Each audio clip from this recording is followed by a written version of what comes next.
Bismillahirrahmanirrahim. Assalamualaikum warahmatullahi wabarakatuh. Perkenalkan, nama saya Eva Sagita. Di sini saya akan menjawab beberapa pertanyaan mengenai desain kurikulum PAI. Pertanyaan yang pertama, menurut Anda, apa satu kelemahan paling krusial dari desain kurikulum PAI yang selama ini diterapkan di Indonesia? Lalu dampaknya apa dan rekomendasi Anda apa? Menurut saya, kelemahan yang paling krusial pada desain kurikulum PAI di Indonesia adalah ketidakseimbangan antara penguasaan materi dan internalisasi nilai. Kurikulum PAI masih kuat pada aspek kognitif seperti hafalan, definisi konsep, dan pengetahuan normatif, tapi belum mempunyai cukup ruang untuk membentuk kesadaran, sikap, dan kesadaran keagamaan atau pengalaman keagamaan peserta didik dalam kehidupan sehari-hari. Dampaknya muncul jarak antara pengetahuan agama dan praktik dalam kehidupan sehari-hari. Seperti misalkan peserta didik nilai PAI-nya cukup baik, malah misalkan tinggi, tetapi mereka belum bisa menunjukkan daripada sikap jujur, tanggung jawab, kemudian juga kesadaran mereka dalam beragama. Hal ini menunjukkan bahwa PAI belum sepenuhnya menjadi wadah atau menjadi bentuk pendidikan nilai. Rekomendasinya adalah mari kita geserkan desain kurikulum ini ke arah kontekstual yang reflektif. Artinya dengan menggunakan penguatan pembiasaan, keaktifan guru dalam keteladanan, kemudian juga melalui proyek sosial, dan mungkin pada konsentrasi evaluasi sikap, sehingga PAI ini tidak hanya hadir hanya pada saat mata pelajaran, melainkan sesuatu hal yang sangat dibutuhkan dan dipakai juga diamalkan dalam kehidupan sehari-hari peserta didik. Kemudian saya akan menjawab pertanyaan nomor 2. Jika Anda diminta menjelaskan kepada kepala sekolah apa perbedaan antara hakikat dan tujuan kurikulum PAI dalam sistem pendidikan nasional, bagaimana Anda menjelaskannya secara sederhana tetapi ilmiah? Contoh implementasi nyata di sekolah seperti apa? Jika saya kemudian akan menjelaskan kepada kepala sekolah secara sederhana, hakikat kurikulum PAI itu menjawab pertanyaan mendasar. PAI itu apa? Dan mengapa ia ada dalam sistem pendidikan nasional? Hakikatnya adalah membimbing peserta didik untuk mengenal, memahami, dan mengamalkan nilai ajaran Islam secara utuh dalam kehidupan.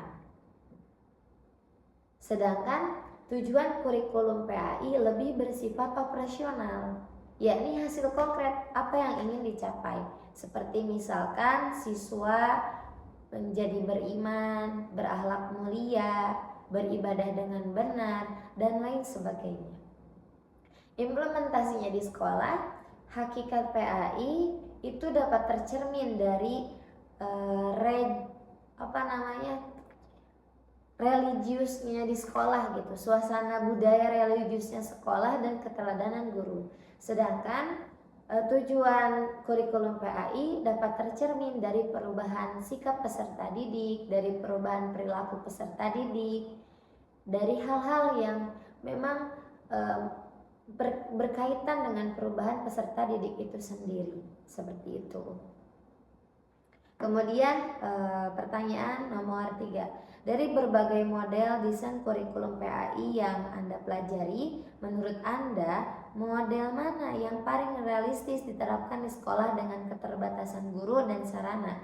Jelaskan alasannya secara argumentatif. Menurut saya, model yang paling realistis bagi sekolah yang mempunyai keterbatasan guru dan sarana yang paling desain yang paling cocok menurut saya adalah model pendidikan atau model desain kompetensi kompetensi yang reflektif aja. Model kompetensi yang reflektif artinya di sini tidak ada penghalang atau napi atau sesuatu sarana yang harus mahal, tetapi pemanfaatan kompetensi guru yang memang mempunyai integritas, kemampuan untuk berinovasi, memanfaatkan apa yang ada. Tuh, sehingga nanti dalam pembelajaran itu bisa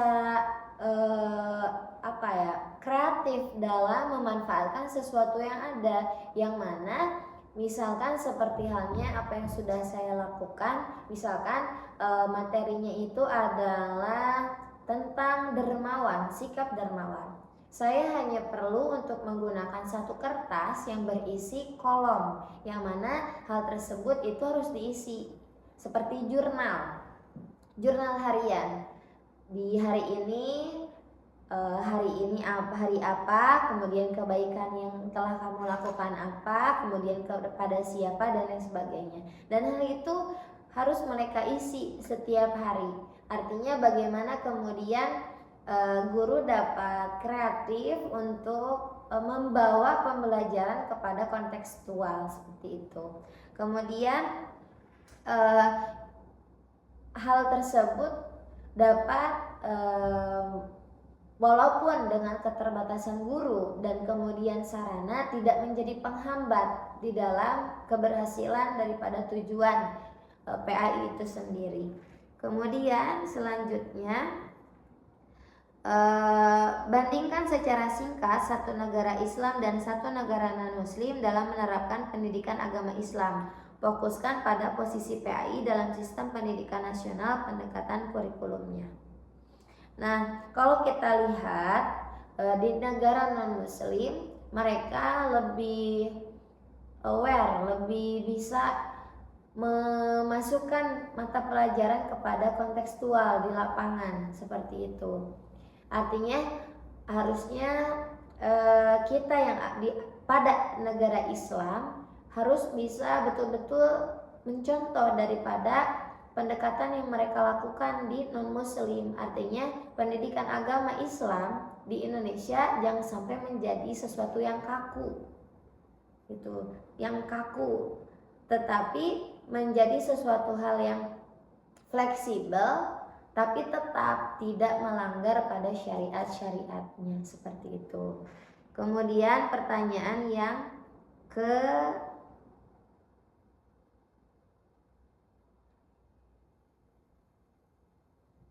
kelima, bagaimana menurut Anda perbedaan karakter desain kurikulum PAI pada pendidikan formal, kemudian non-formal, dan informal? Lalu mana yang paling menentukan pembentukan karakter keagamaan anak, mengapa? Oke, kita berbicara tentang pendidikan formal. Kalau dalam pendidikan formal itu biasanya terstruktur, tapi terstruktur di sana lebih kepada administratif menurut saya. Karena di lapangan itu pasti yang ditekankan adalah nilainya itu nilai rapot gitu, belum kepada nilai kesadaran kalau di formal. Tapi kita kembali lagi kepada anaknya itu sendiri dan guru yang mengajarnya dan desain yang ada di sekolahnya. Jadi untuk non formal seperti misalkan di pengajian gitu ya, di pengajian itu lebih fleksibel menurut saya. Kalau belajar keagamaan tidak banyak administratif, tetapi sepengalaman saya juga betul-betul bisa belajar Al-Quran dan sebagainya itu di sekolah agama seperti itu. Kemudian informal. Nah, informal ini berarti pendidikan yang ada pada keluarga. Menurut saya pendidikan yang paling membentuk dari akarnya terlebih dahulu itu adalah pendidikan informal. Ya, informal yakni pendidikan yang ada dalam keluarga. Karena menurut saya pendidikan, bukan menurut saya tapi memang menurut sebagian pendapat juga yang saya yakini, bahwa memang keluarga itu adalah sekolah pertama bagi kita, dimana di dalam keluarga terbentuklah diri kita dari mulai kecil sampai dengan kita usia remaja. Itu pembentukan harus betul-betul dibentuk dari keluarga, seperti itu.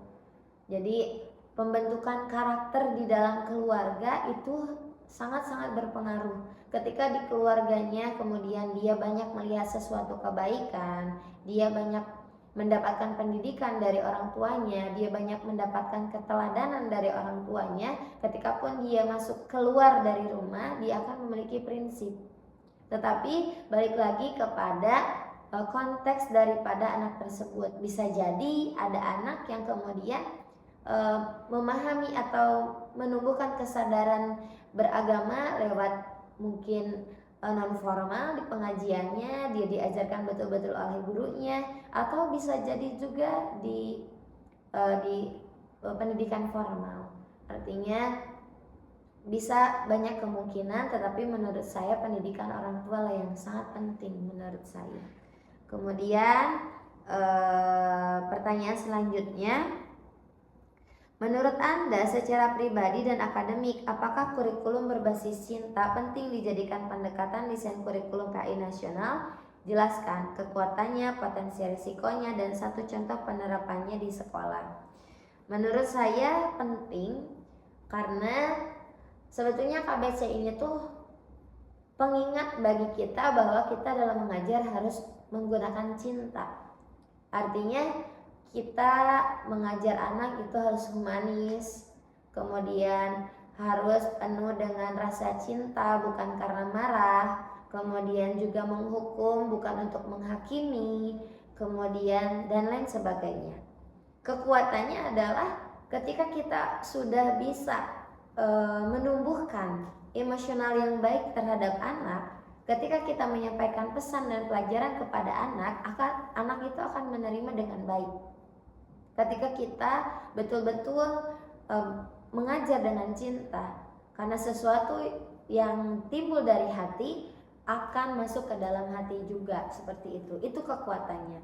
Potensi resikonya mungkin bagi pendidik kita harus banyak sabar dan terus belajar sabar supaya kita betul-betul ikhlas melihat daripada siswa itu sebagai manusia. Artinya ketika pun dia ada salah, kita tetap melihatnya sebagai manusia dan penuh harap bahwa anak tersebut insya Allah akan menjadi anak yang baik, anak yang berkesadaran, anak yang sadar dalam beragama. Salah satu contoh penerapannya di sekolah, misalkan kalau saya ya, sepengalaman saya, kayak misalkan contoh saya tadi di jurnal gitu kan, saya mengajar tentang sikap dermawan.